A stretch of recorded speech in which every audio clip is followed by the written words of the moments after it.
Hi friends and my dear students. In last lecture we have to see the industrial water. This is the first unit of in our subject plant utility. Plant utility, the in manufacturing process lots of utilities are used, in which industrial water is also one of them. So last lecture we have to see industrial water, in which what is industrial water, and then properties of industrial water, uses of industrial water. Now let's see the today's lecture, hardness of water. What is hardness of water? The amount of dissolved calcium and magnesium in the water is called as hardness of water. जो salt रहते हैं, calcium होगा आपका, magnesium होगा, वो कितने quantity में उसमें डिजॉल्व है वाटर में, उसको हम क्या कहते हैं? Hardness of water. नेक्स्ट, अब जो हार्डनेस है वाटर का, उसके भी टाइप्स है। Basically there are two types of hardness. First one is temporary hardness and second one is permanent hardness. जो टेम्पररी हार्डनेस है उसे हम कार्बोनेट हार्डनेस के नाम से भी जाना जाता है, और जो परमानेंट हार्डनेस है उसे हम नॉन कार्बोनेट हार्डनेस भी कहते हैं। जो टेम्पररी हार्डनेस है उसकी डेफिनेशन, और टेम्पररी और नॉन टेम्पररी जो परमानेंट हार्डनेस है, वो दोनों की डेफिनेशन एग्ज़ाम में पूछी जा सकती है और पूछी जा चुकी है। तो टेम्पररी हार्डनेस की डेफिनेशन देखते हैं हम। It is defined as the hardness due to the presence of bicarbonates of calcium and magnesium. इसे टेम्पररी हार्डनेस क्यों कहते हैं?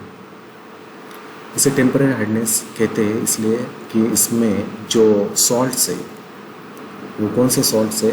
Bicarbonates of calcium and magnesium water में जब डिजॉल्व हो गए तो हम उसे कहेंगे टेम्पररी हार्डनेस। टेम्पररी हार्डनेस इसलिए इसे कहा जाता है क्योंकि ये जो हार्डनेस है उसे हम इजीली रिमूव भी कर सकते हैं by using boiling of water. पानी को बॉईल करके हम उसमें से हार्डनेस निकाल सकते हैं, वो परमानेंट नहीं रहती, इसलिए हम इसे कहते हैं टेम्पररी हार्डनेस। और इसमें जो सॉल्ट प्रेजेंट रहते हैं वो कौन से सॉल्ट रहते हैं? Bicarbonates of calcium and magnesium dissolve रहते हैं, और वो इजीली हम रिमूव कर सकते हैं, इसलिए हम इसे कहते हैं टेम्पररी हार्डनेस। सेकंड है परमानेंट हार्डनेस। परमानेंट हार्डनेस देखिए definition. It is defined as the hardness due to the presence of chloride and sulphates. अगर पानी में, वाटर में chloride and sulphate salt present रहेगा, डिजॉल्व रहेगा, तो वो इजीली रिमूव नहीं होता है। If chloride and sulfates present in water and you try to remove it by using boiling, then it is not possible to easily remove this. ये hardness कैसा रहता है? परमानेंट रहता है, इसलिए हम इसे इजीली रिमूव नहीं कर सकते। इसलिए जब ऐसे सॉल्ट वाटर में प्रेजेंट रहेंगे, कौन से? क्लोराइड एंड सल्फेट्स, तो हम ऐसे वाटर को कहेंगे परमानेंट हार्डनेस। देखिए नेक्स्ट, अब देखिए टेम्पररी हार्डनेस और परमानेंट हार्डनेस में कुछ डिफरेंस है। एग्ज़ाम को ये डिफरेंस पूछा जा सकता है 4 या 2 मार्क्स के लिए। बहुत इजी है, कुछ पॉइंट मैं आपको बताऊंगा, ये रिपीट हो गया कुछ पॉइंट। देखिए टेम्पररी हार्डनेस में फर्स्ट पॉइंट देखिए क्या है? It is due to the calcium and magnesium. मैंने पहले ही बताया है टेम्पररी हार्डनेस क्यों होता है, due to the presence of calcium and magnesium. तो परमानेंट हार्डनेस देखिए, परमानेंट हार्डनेस क्यों होता है? It is due to the soluble chloride and sulphates. तो परमानेंट हार्डनेस कैसे होता है? Due to the chloride and sulphates. ये सॉल्ट्स आपको रिमाइंड करना है, याद रखना है। कौन सा टेम्पररी हार्डनेस में कौन सा रहता है? Calcium and magnesium. और परमानेंट हार्डनेस में वाटर में क्या प्रेजेंट रहता है? Chlorides and sulphates. Second point है टेम्पररी हार्डनेस का, it is due to the carbonates. Carbon content रहता है टेम्पररी हार्डनेस में, क्या रहता है? कार्बन कंटेंट रहता है, इसलिए it is due to the carbonates. Permanent hardness क्यों है? It is due to the non carbonates.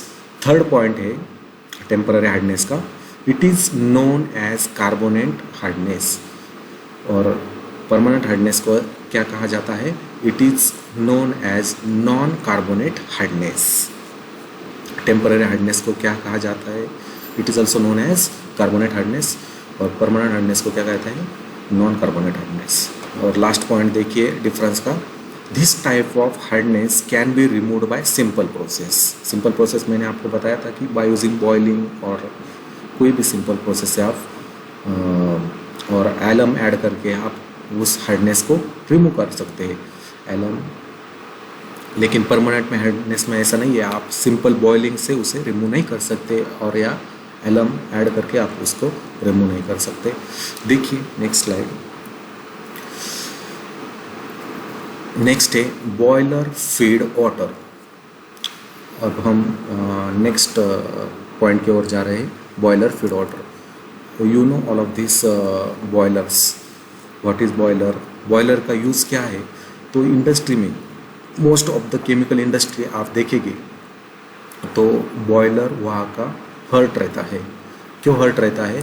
क्योंकि बॉयलर क्या प्रोवाइड करता है? स्टीम प्रोवाइड करता है। स्टीम भी एक क्या है? यूटिलिटी है और वेरी इंपॉर्टेंट यूटिलिटी है। By using steam we provide the energy. So boiler is very important. So तो बॉयलर के लिए जो फीड वाटर रहता है, बॉयलर में जो वाटर रहता है वो कैसा होना चाहिए? तो बॉयलर में जो फीड वाटर रहता है वो सॉफ्ट होना चाहिए। सॉफ्ट यानी उसमें कोई भी सॉल्ट प्रेजेंट नहीं होनी चाहिए। अगर उसमें कोई भी सॉल्ट प्रेजेंट रहेगा तो various problems we have to face. Which type of problems? So देखिए यहाँ पे अगर बॉयलर का जो फीड वाटर है उसमें वेरियस सॉल्ट अगर प्रेजेंट रहेंगे तो आपको फेस करना पड़ेगा scale and sludge formation, corrosion, priming and foaming etc। तो ऐसे अगर प्रॉब्लम आपको आएगा, कब आएगा? जब आपके वाटर हार्डनेस वाटर होगा, सॉफ्ट वाटर नहीं होगा, आपका हार्ड वाटर होगा, उसमें सॉल्ट प्रेजेंट रहेंगे तो आपको ये प्रॉब्लम फेस होगा। तो इसका इम्पैक्ट क्या होगा कि आपको जो स्टीम का जो प्रेशर चाहिए वो स्टीम का प्रेशर अचीव नहीं होगा। अगर स्टीम का प्रेशर अचीव नहीं होगा तो आपका मैन्युफैक्चरिंग प्रोसेस में डिफेक्ट आ जाएगा, आपके प्रोडक्ट की क्वालिटी नहीं मिलेगी, आपके प्रोडक्ट में डिफेक्ट आ जाएगा और कंपनी का इसमें नुकसान हो सकता है। इसलिए boiler is very important in industries and जो फीड वाटर है बॉयलर का उसका भी यहाँ पे क्राइटेरिया आप देखिए, एक बार रीड करता हूँ मैं। Water for rising steam in boilers must be soft and must not contain too much dissolve and suspended matter. तो इसमें कोई भी डिजॉल्व और सस्पेंडेड मैटर नहीं होना चाहिए, आपकी रेती सॉल्ट्स कुछ भी उसमें प्रेजेंट नहीं होना चाहिए। अगर इसमें ये प्रेजेंट रहता है तो आपको लॉट्स ऑफ डिफ़िकल्टीज फेस करनी पड़ेगी, आपका बॉयलर काम नहीं करेगा। अगर आपका बॉयलर काम नहीं करेगा तो स्टीम प्रोड्यूस नहीं होगी, अगर स्टीम प्रोड्यूस नहीं होगी तो आपके प्रोडक्ट में डिफेक्ट्स आएगी। ये सब आपको अवॉइड करना है। तो आपको जो बॉयलर फीड वाटर है वो स्टैंडर्ड होना चाहिए, वो सॉफ्ट होना चाहिए, उसमें सॉल्ट प्रेजेंट नहीं होनी चाहिए। यही आप यहाँ पे बताया है। नेक्स्ट लेक्चर में हम देखेंगे कि स्केल एंड स्लज फॉर्मेशन क्या है, एक करोजन क्या है, ये प्राइमिंग एंड फोमिंग एक्सेट्रा, ये जो प्रॉब्लम्स क्रिएट होते हैं इसके ऊपर हम डिटेल स्टडी करेंगे। आज के लेक्चर में आपको कोई भी डाउट्स होंगे तो आप मुझे व्हाट्सएप पर मैसेज कर सकते हैं। और आज मैंने जो भी स्लाइड यहाँ पे शेयर किया है उसको आप नोट डाउन कर लीजिए, क्योंकि नोट्स के लिए भी आप यूज़ कर सकते हैं। Thank you friends.